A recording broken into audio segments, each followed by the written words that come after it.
Stéphane Martin, bonsoir. Bonsoir. Merci de venir pour la reprise de Soir de foot en ce lundi 4 septembre, la première où on va revenir sur cet été magnifique du côté des Girondins de Bordeaux. Stéphane Martin, c'était votre premier mercato estival.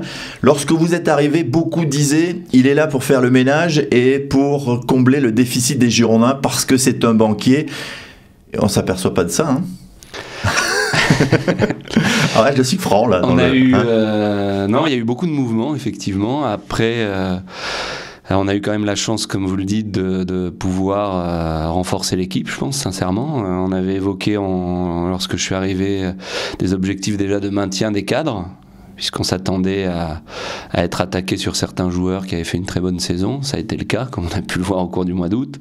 Donc déjà, maintenir l'effectif, c'était un objectif ambitieux et difficile. On a réussi, et en plus, on a eu la chance de pouvoir, grâce au soutien de l'actionnaire notamment, de pouvoir renforcer l'équipe sur des postes clés. Donc c'est vrai que c'est un mercato qui fait plaisir, qui donne envie, qui donne de l'ambition pour la saison qui vient. Maintenant, place au terrain, il faudra concrétiser sur le terrain. Stéphane Martin, autant c'était prévu, autant de bouleversements, parce que quand on regarde l'équipe d'il y a 2 ans, il n'y a plus personne.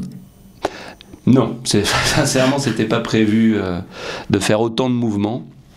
Après, je pense qu'il y avait aussi un objectif sportif, indépendamment de tout aspect financier, une stratégie de club en général qui avait été discutée avec tous les participants du domaine sportif et également la direction évidemment, mais aussi donc avec Ulrich, avec Patrick Battiston et avec Jocelyn, qui était de resserrer un peu le groupe pro.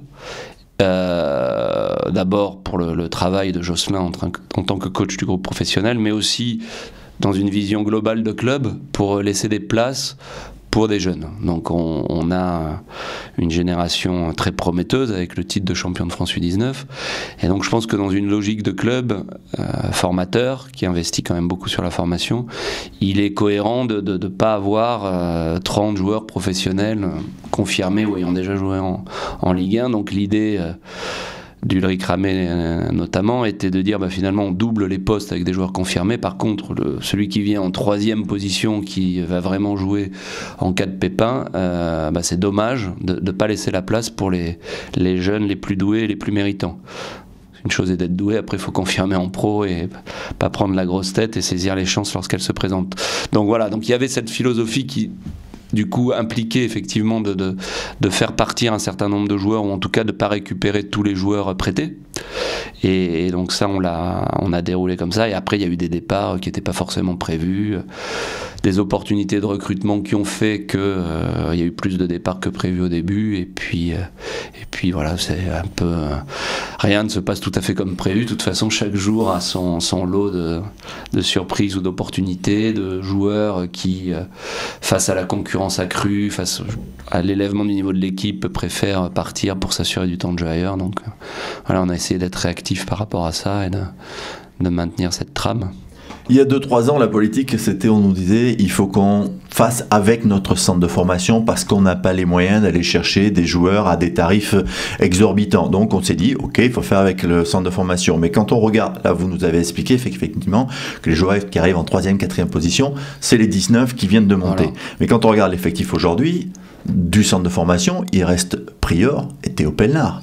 Ouais. Tous les autres sont partis. Donc quid de cette culture Bordeaux dans le groupe pro, à part les jeunes qui arrivent, mais c'est un pari pour demain. Oui, ben après, si vous voulez, finalement c'est un peu la génération Gambardella. Alors il y a quand même aussi Valentin Vada et Gaëtan Laborde. Ouais. C'est vrai qu'au bout donc là ils arrivent à 21, 22 ans, il y a aussi une évolution qui fait qu'on peut commencer à tirer les premières conclusions, même si elles ne sont pas définitives, hein, et on souhaite beaucoup de réussite à ceux qui sont partis, mais de dire finalement voilà, sur une génération de 10, il y en a 4 qui restent, qui sont dans la politique du groupe pro. Qui sont finalement ceux qui ont démontré qu'ils pouvaient continuer. Voilà, exactement, à la fois sur le terrain, à la fois dans l'adhésion au travail qui est proposé, et qui sont ceux qui, au terme de cette sélection naturelle, restent. Après, il y a aussi des cas comme Adam Ounas, où là, c'est lui qui a exprimé le désir de partir.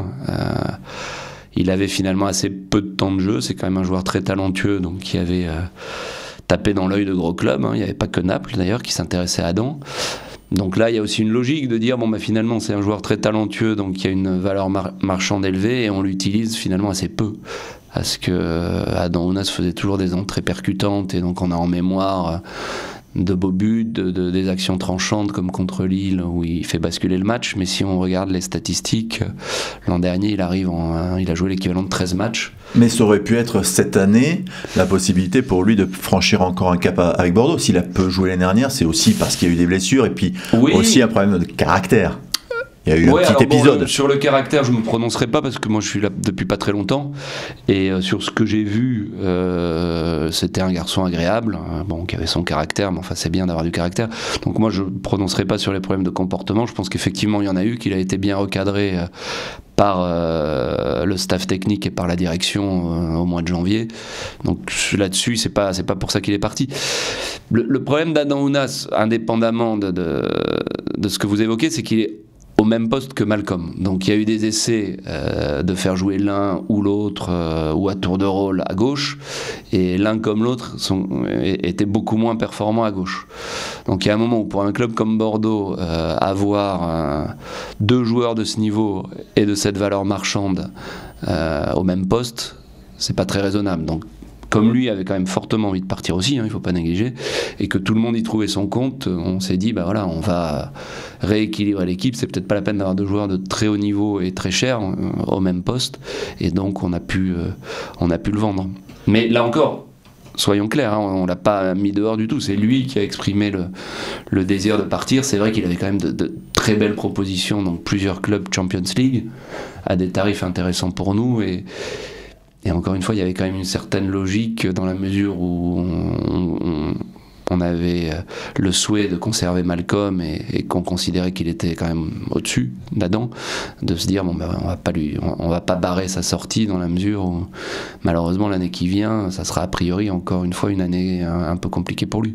Justement, est-ce que le départ d'Adam Ounas a finalement fait votre recrutement, parce que vous l'avez vendu une certaine somme, vous voulez pas parler sur les chiffres et on peut vous comprendre, donc c'est une somme conséquente, ça vous a permis certainement de réinjecter de l'argent pour faire le reste du recrutement. Est-ce que s'il n'y avait pas eu cette vente, vous n'auriez pas été obligé finalement de lâcher Malcolm?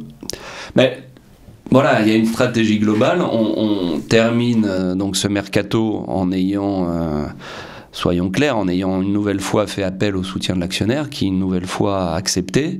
Donc évidemment, si on n'avait pas vendu Ounas, l'aide qu'on aurait dû demander à l'actionnaire aurait été beaucoup plus conséquente. Donc c'est aussi la stratégie du club, et on n'est pas les seuls, il ne faut pas avoir honte de le dire, de former des joueurs ou de les recruter jeunes, et puis à un moment donné, pour équilibrer les comptes, ou essayer de les équilibrer, puisque encore une fois cette année on a eu un soutien financier de l'actionnaire, mais en tout cas pour éviter d'avoir des comptes trop négatifs, il faut vendre ses joueurs, et encore une fois on voit aujourd'hui qu'en France, à part le PSG, tout le monde fait ça, que ce soit Lyon, même Monaco, qui est quand même pas le dernier à vendre. Mais Monaco, c'est sa culture depuis 2 ans, depuis qu'ils sont en Ligue 1, c'est ce qu'ils font, ils achètent, ils vendent. Il faut être pragmatique, et effectivement vous avez raison de le dire, bien sûr que la vente d'Adam Ounas a permis pour partie en tout cas, de réaliser ce mercato.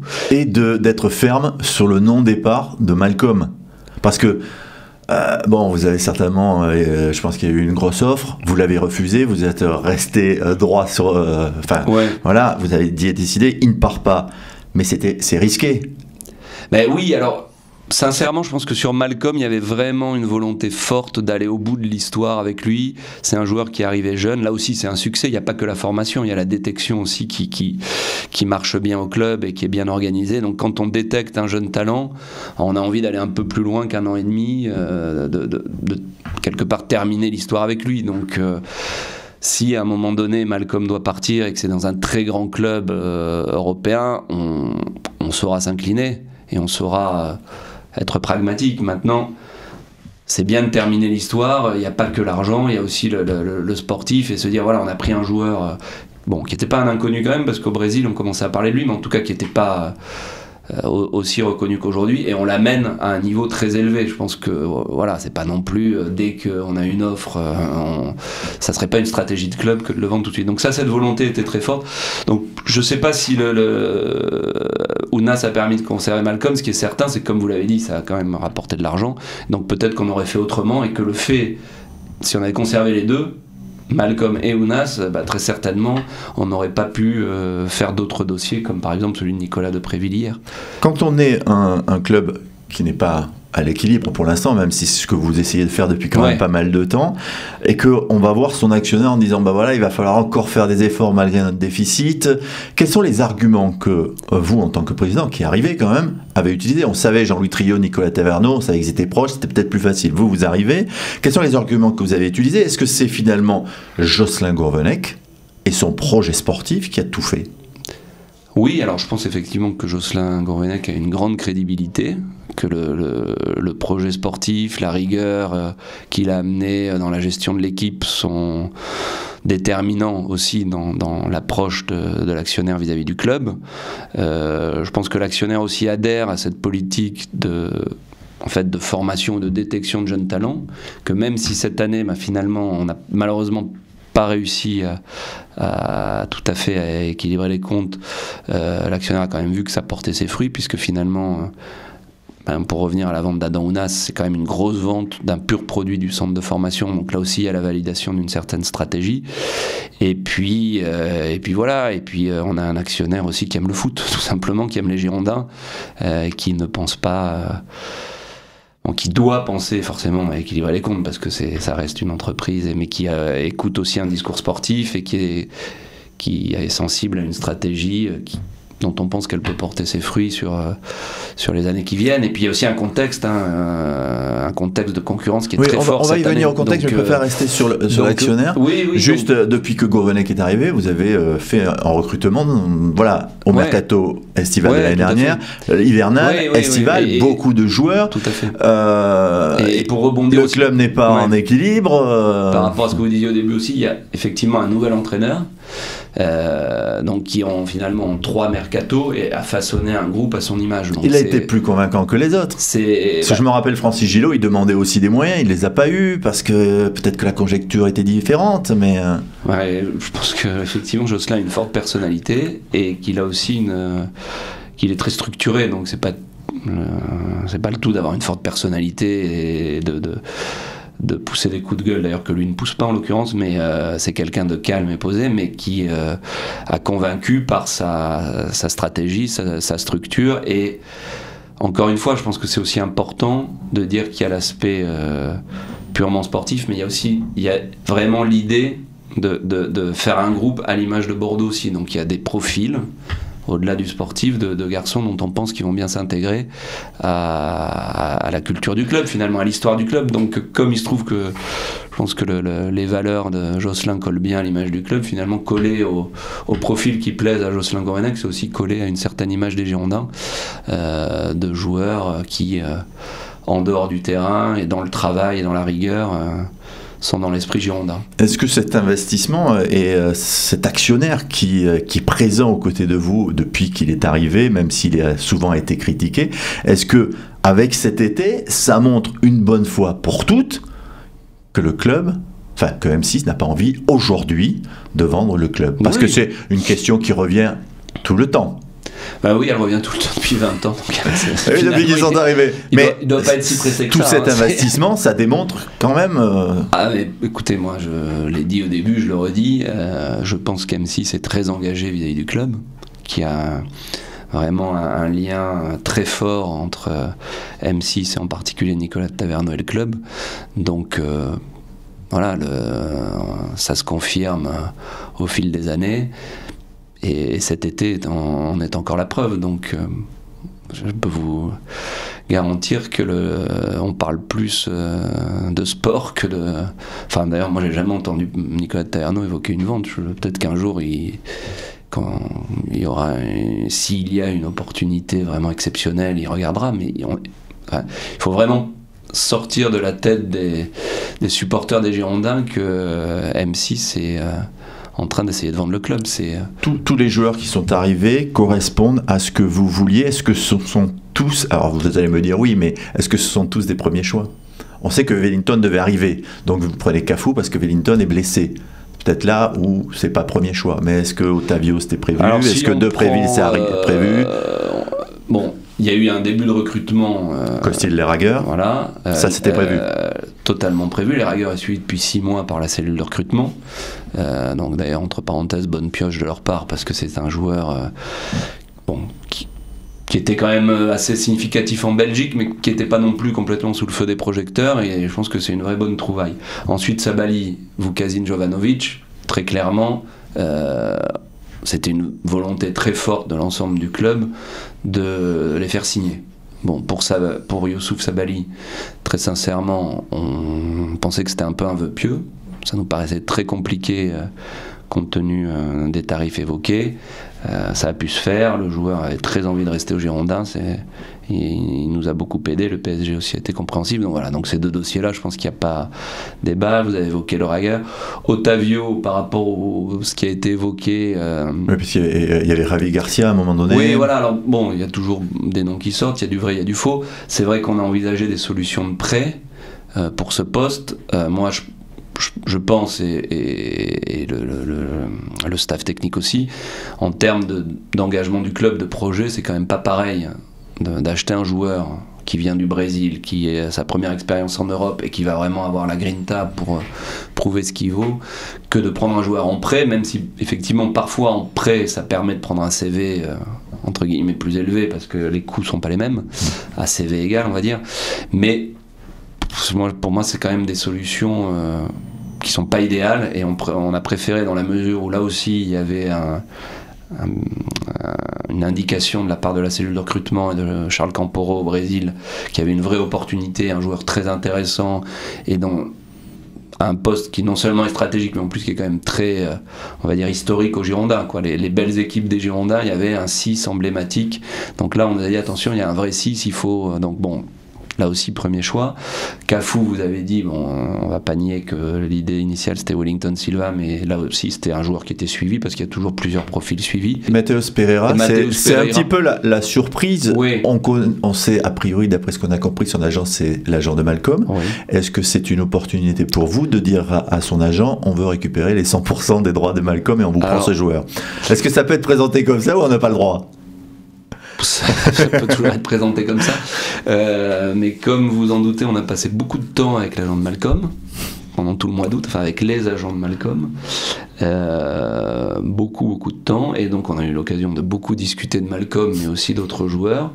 Il faut savoir que l'agent de Malcolm, enfin l'agent principal on va dire, est quelqu'un qui aime le foot, qui adore Malcolm, donc il y a aussi un projet sportif qui n'est pas là que pour parler d'argent, sinon je pense que les discussions auraient été encore plus compliquées qu'elles l'ont été, mais c'est quand même quelqu'un qui n'est pas en train de vendre du bétail, on va dire. Il fait partie des agents très corrects et très amateurs de foot, et donc au cours des discussions il a ce joueur dans lequel il croit beaucoup, qui est peut-être parti un peu tôt à la Juve, puisque donc pour resituer Mateus Pereira, que tout le monde ne connaît pas nécessairement, il a commencé au Corinthians titulaire à moins de 17 ans. C'est un joueur extrêmement élégant, qui a une technique vraiment au-dessus de la moyenne. Et donc, comme ça peut parfois arriver sur ce type de joueur, la Juve a voulu l'engager, le faire signer.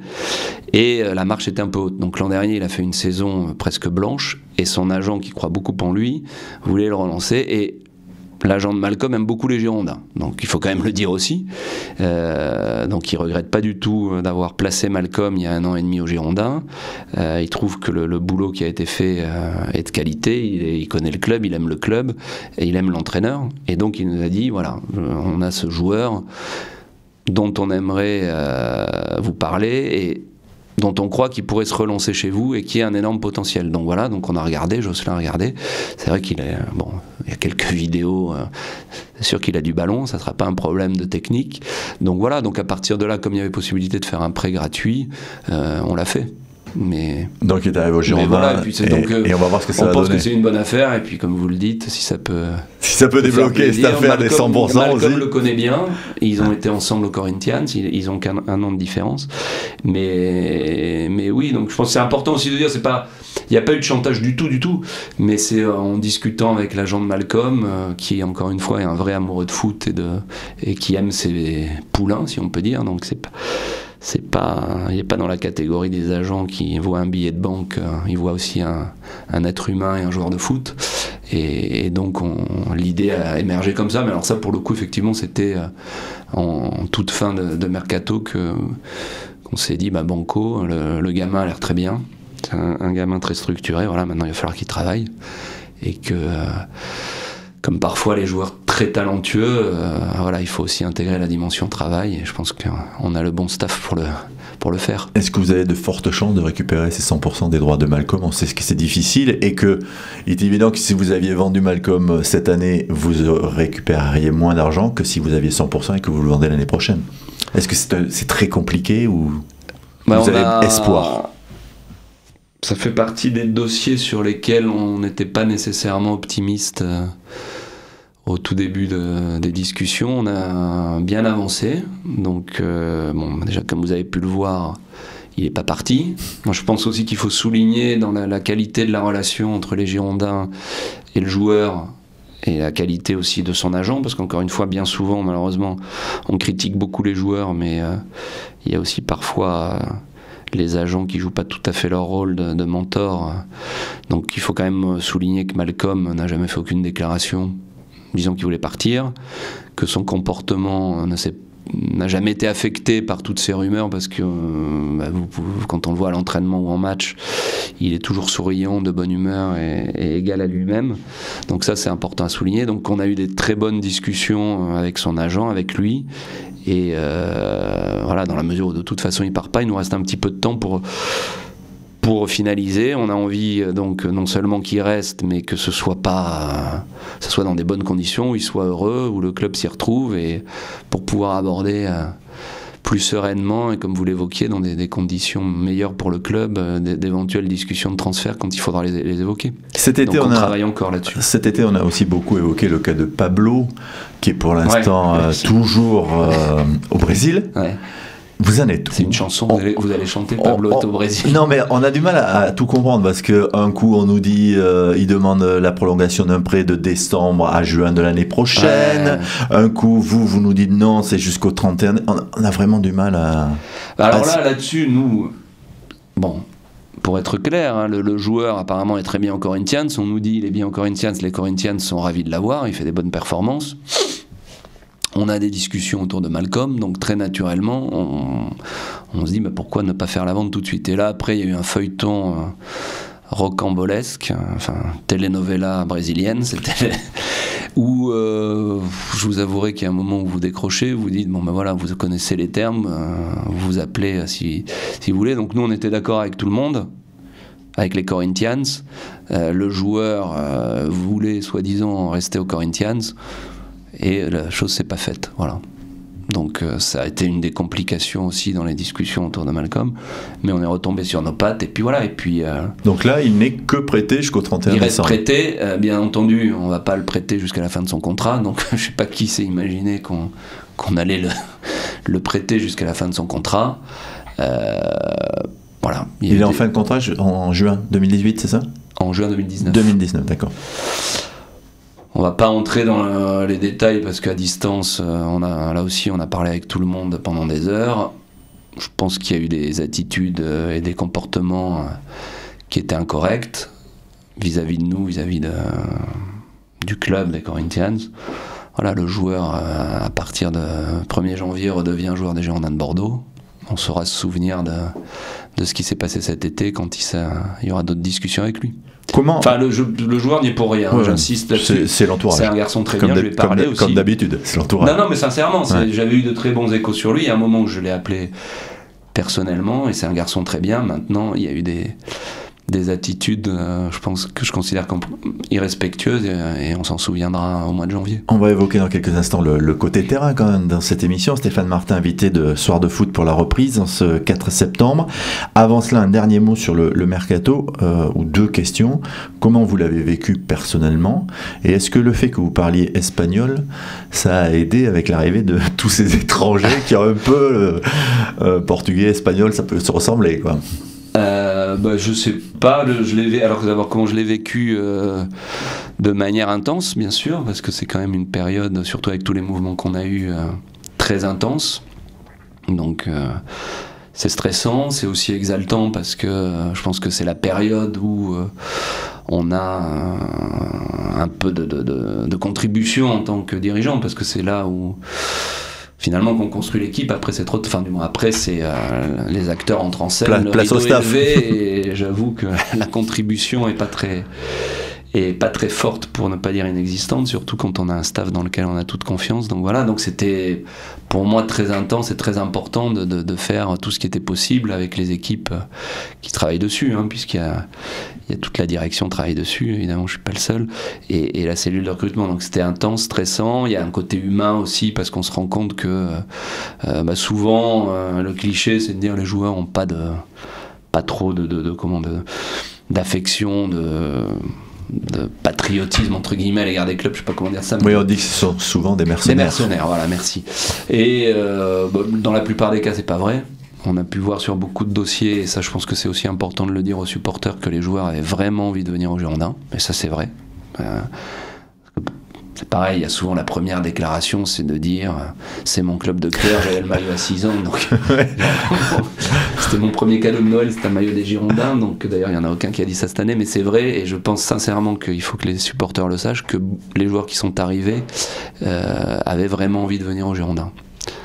Voilà, donc cet aspect-là, il y a les départs, donc là aussi c'est là où on voit qu'on est un beau club, et que tout le travail qui a été fait depuis des années par Jean-Louis Trio, par les employés du club, pour créer cette ambiance très familiale est vraiment important. Donc les joueurs qui partent sont tristes de partir du club, donc ça c'est vrai que c'est pas facile non plus de voir des enfants du club partir, même si dans certains cas je pense que c'est bien aussi pour eux de couper le cordon, parce que c'est vrai qu'ici c'est tellement agréable, il y a une telle osmose entre les personnels administratifs et sportifs que peut-être qu'il y a parfois un certain confort qui s'installe, et que les joueurs acceptent plus d'avoir peu de temps de jeu à Bordeaux qu'ailleurs. Donc là aussi l'aspect départ c'est difficile, et donc non, c'est vraiment intéressant, parce qu'il y a tous ces aspects de négociation, mais aussi beaucoup d'humains, qui font que c'est un exercice intéressant. La langue ?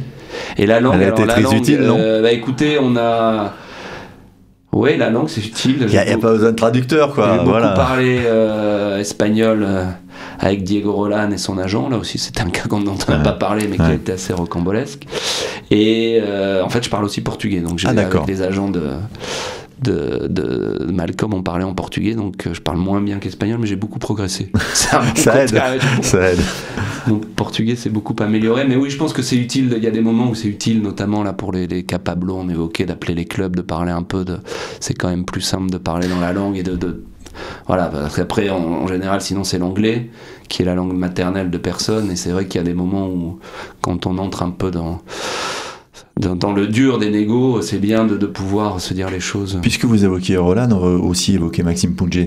Ça n'a rien à voir, mais ça me fait penser. Diego Roland, donc il est prêté, vous l'avez prolongé de 2 ans. Oui. Vous le prêtez parce que vous n'avez pas réussi à le vendre. Oui, Diego Roland voulait à tout prix partir, parce qu'il y a aussi une possibilité de le garder. Ouais. C'est un bon joueur, c'est un garçon qui est sympa.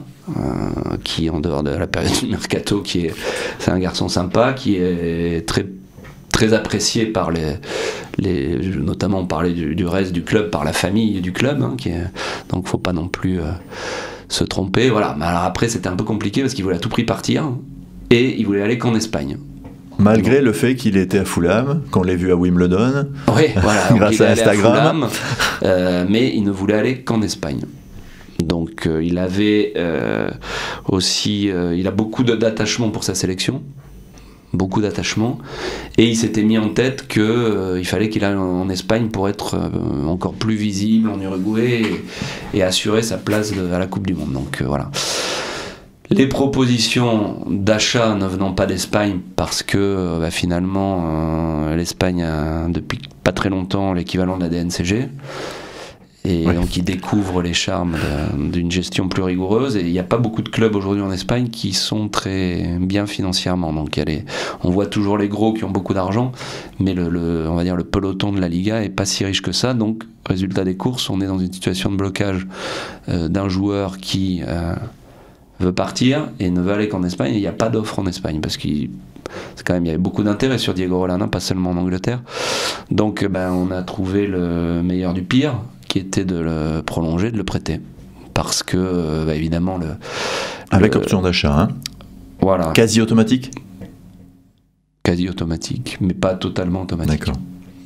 Donc il part en prêt, et il est content, et nous, on se retrouve pas dans la situation quand même très désagréable de laisser partir un joueur libre. Bon, alors bien entendu, s'il n'avait pas prolongé, il serait pas allé en prêt. On n'aurait pas prêté un joueur en dernière année de contrat. Donc là aussi, il y a eu des discussions animées, des rebondissements, mais in fine, on trouve, je pense, une solution qui est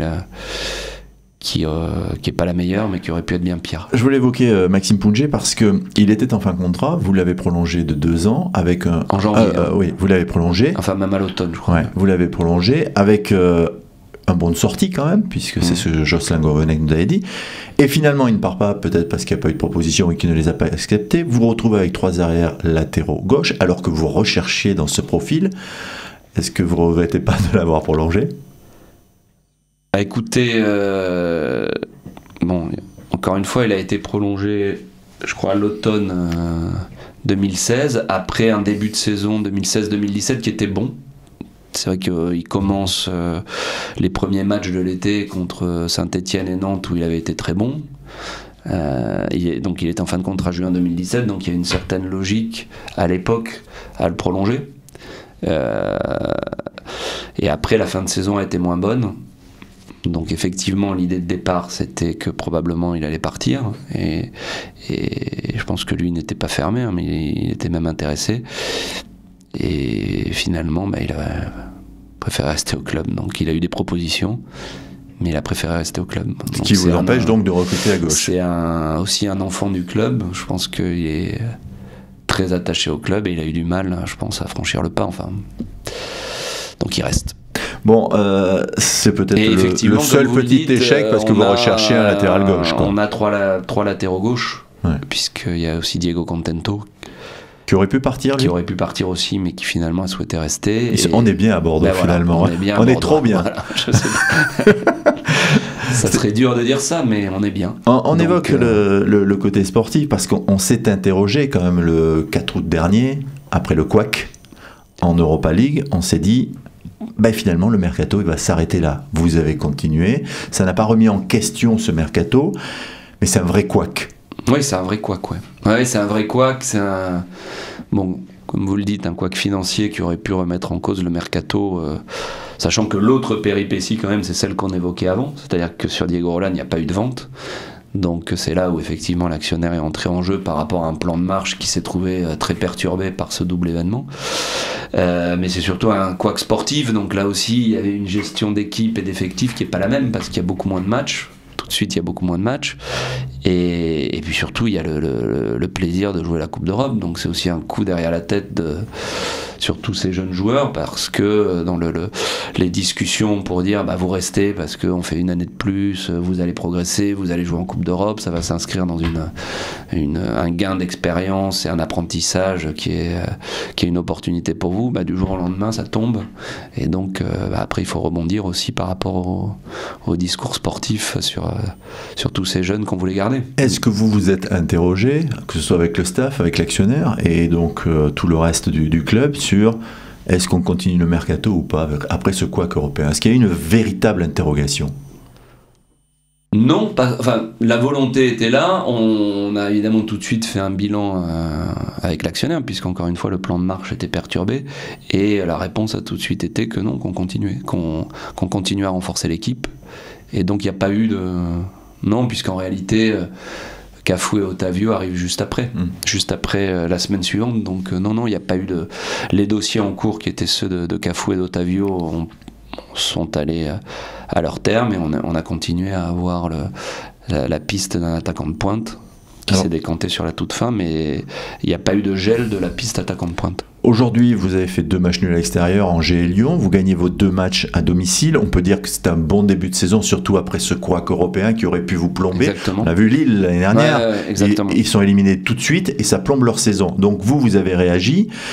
On arrive maintenant avec 2 matchs à l'extérieur, dès vendredi, Lille, le vendredi d'après Toulouse, avant Guingamp et avant Paris pour finir le mois de septembre, début octobre. Comment vous voyez cette saison aujourd'hui, avec ce recrutement, avec cette équipe qui est en train de se créer? J'ai lu dans 20 minutes que pourquoi pas la 3e place? Est-ce que c'est pas trop ambitieux? Je pense que l'ambition est légitime, et puis ça fait aussi partie, entre guillemets, du deal. C'est-à-dire qu'on ne peut pas faire des discours et demander le soutien de l'actionnaire en disant « Ah bah oui, mais il y a un tel qui a plus recruté... » Enfin, entre guillemets, on n'est pas là pour faire les pleureuses et pour demander toujours plus. Donc il y a un moment où il faut assumer. On a fait une équipe, je pense, qui est bonne, donc c'est normal d'avoir des ambitions. Alors après, la 3e place... Ce que j'ai dit à 20 minutes, c'est qu'il y a clairement quand même 2 équipes qui sont très nettement au-dessus du lot. Leur début de saison le montre, s'il y avait besoin. Mais après, dans les 18 autres, on n'est pas favoris. Il y a des équipes qui sont sur le papier un peu au-dessus, mais je pense qu'être finalement le champion des 18 autres, c'est pas impossible. Voilà.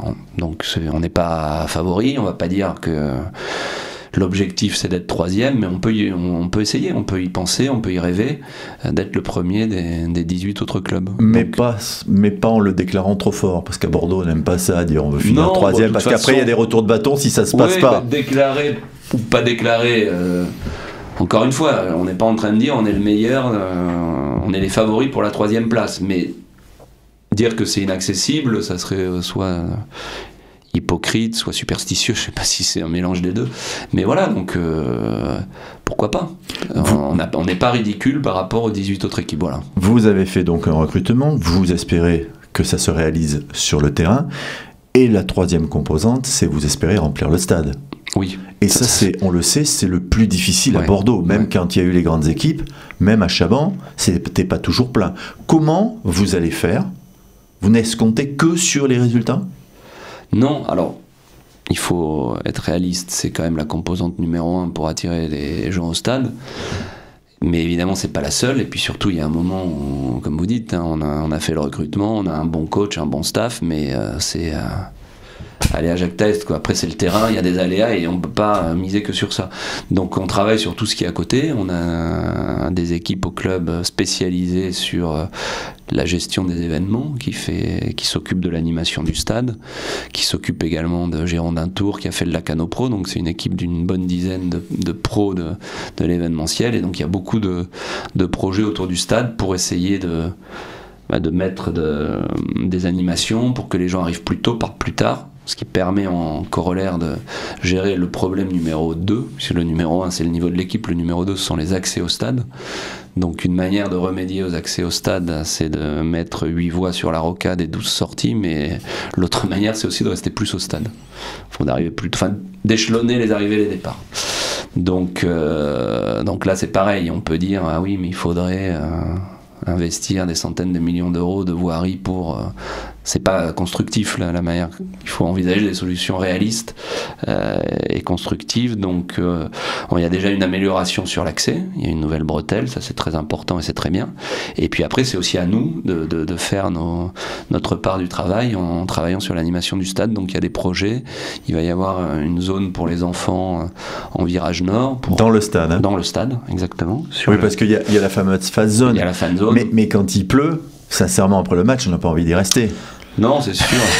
Donc, et comme il pleut quand même pas mal. Il pleut pas mal, on peut le dire. Donc. Mais non, mais il y a d'autres projets autour d'écrans géants, de mettre plus de foot.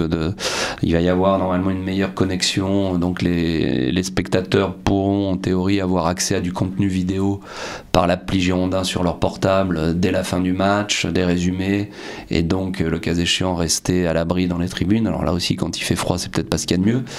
Mais bon, voilà, il faut travailler là-dessus. Je pense que quoi qu'il arrive, c'est pareil, on n'aura pas, on va pas faire du 5 étoiles pour la fan zone, c'est pas possible, mais on travaille pour que ce soit agréable, et puis c'est toujours plus agréable, même s'il pleut, même s'il fait froid, de regarder du foot en mangeant un hot dog que d'être dans les bouchons. Donc il faut aussi voir les choses comme ça, et espérer créer cette atmosphère qui donnera envie aux spectateurs de rester un petit peu plus. Parce que voilà, c'est sûr que si tout le monde part en même temps, on le voit même sur des chambrées modestes, ça bouchonne. Quelques dernières questions annexes un peu. On a parlé beaucoup du mercato. Beaucoup de clubs, et notamment les Anglais, commencent à dire qu'il faudrait que ce mercato estival s'arrête lorsque débute le premier championnat. Est-ce que vous y êtes favorable ? Oui, je trouve que c'est une bonne idée. C'est très long quand même. Hein. C'est la date officielle, c'était le 9 juin, je crois. Donc c'est quasiment 2 mois. Bien évidemment, aucun club ne décroche le téléphone avant le 9 juin, comme vous l'imaginez. Ou de très rares exceptions. Donc en réalité, on peut considérer qu'il y a 3 mois de mercato. C'est énorme. Mais est-ce que ça sera viable lorsqu'il y a un championnat d'Europe et une Coupe du Monde ?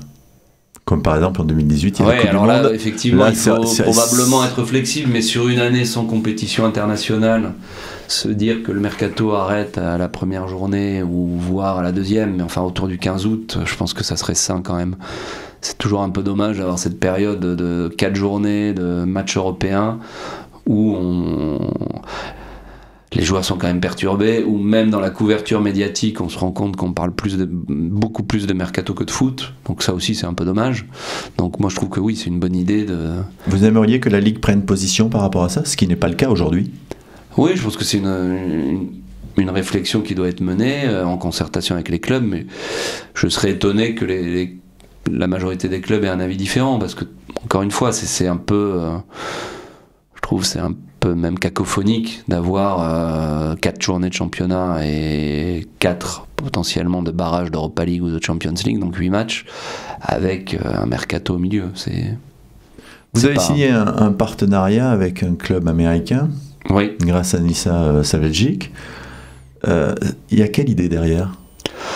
Là, c'est vraiment une idée de... Parce qu'au départ, c'est un partenariat avec un club féminin. Oui. Il n'y a pas de section masculine pour l'instant.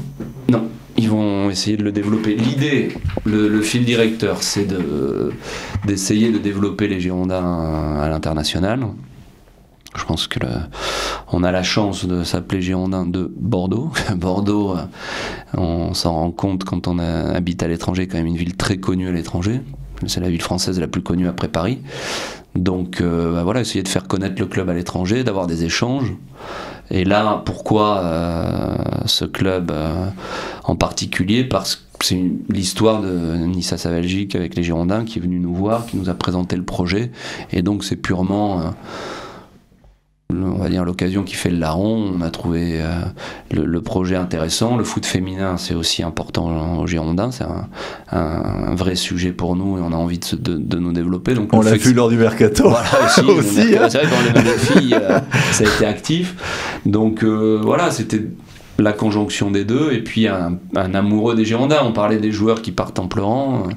Lui, je ne sais pas s'il est parti en pleurant, mais en tout cas, il revient en riant. Donc, et est-ce qu'en arrière... c'est un vrai amoureux des Girondins, et on a envie de faire plein d'initiatives autour de ça. Donc là, on va pas vous faire raconter d'histoire. C'est un tout petit club, mais c'est un club passionné où les gens sont enthousiastes. Hier encore, Nisa Savljic m'envoyait des photos des jeunes filles qui faisaient un tournoi avec écrit Bordeaux parce qu'elles n'ont pas encore reçu notre équipement et se sont fait faire des maillots, enfin pas floqués, mais sur le devant avec écrit Bordeaux. Je trouve ça sympa. J'ai vu sur Twitter. Pour Bleu Marine. Donc voilà, c'est des gens avec qui on a envie de faire quelque chose. Après, on verra. Et aujourd'hui, il y a 60 joueuses. Hein, vous savez toujours quand on cherche les arrière-pensées derrière tout ça, est-ce que c'est aussi l'opportunité de se dire que si ça marche, des investisseurs américains pourraient venir aider Bordeaux ou pas du tout? Ah non, pas du tout.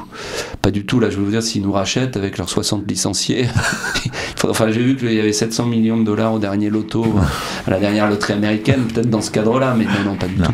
Non, par contre, faire connaître le club à l'étranger, pour avoir plus de supporters, avoir aussi tout simplement les supporters des Girondins à l'étranger qu'ils aient un écho. Donc on a d'autres projets dans ce cadre-là qu'on a concrétisé récemment d'ambassadeurs des Girondins, mais ça c'est que du plaisir.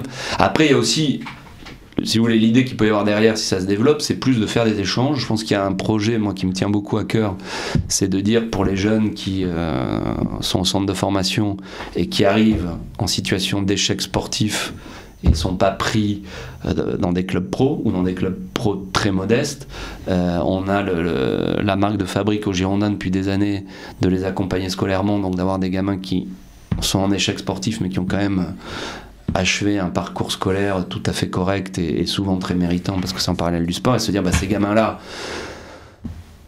plutôt que de les voir terminer dans des clubs de très bas niveau, leur ouvrir la porte à des universités américaines, parce que le sport dans les universités américaines, c'est quand même une opportunité fantastique de continuer à faire du sport de haut niveau, de ne pas faire le deuil tout de suite du sport de haut niveau et d'avoir un bagage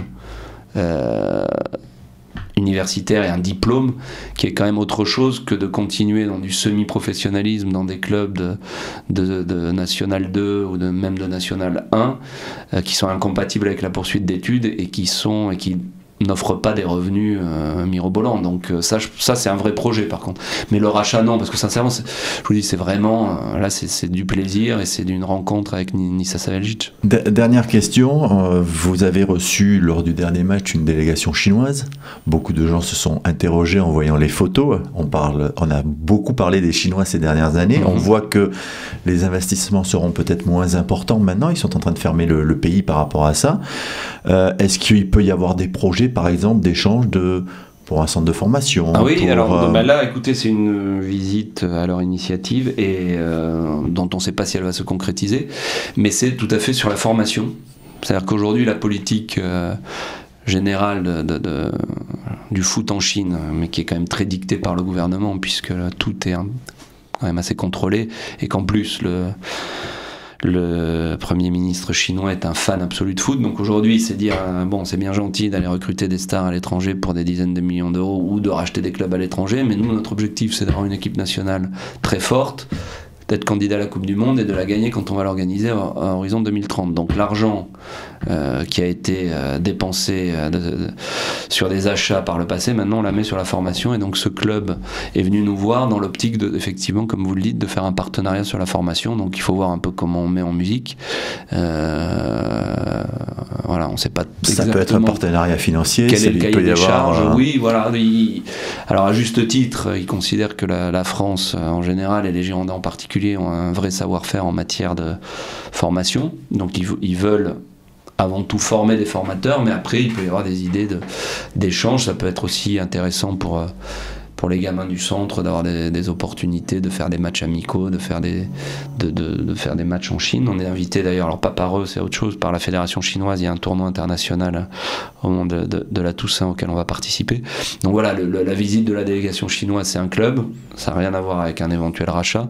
C'est un partenariat sur la formation, et on en est au stade très embryonnaire et où il faut qu'on voit concrètement ce que ça veut dire, parce qu'une fois qu'on a dit qu'on va se faire des échanges sur la formation, c'est quand même très loin.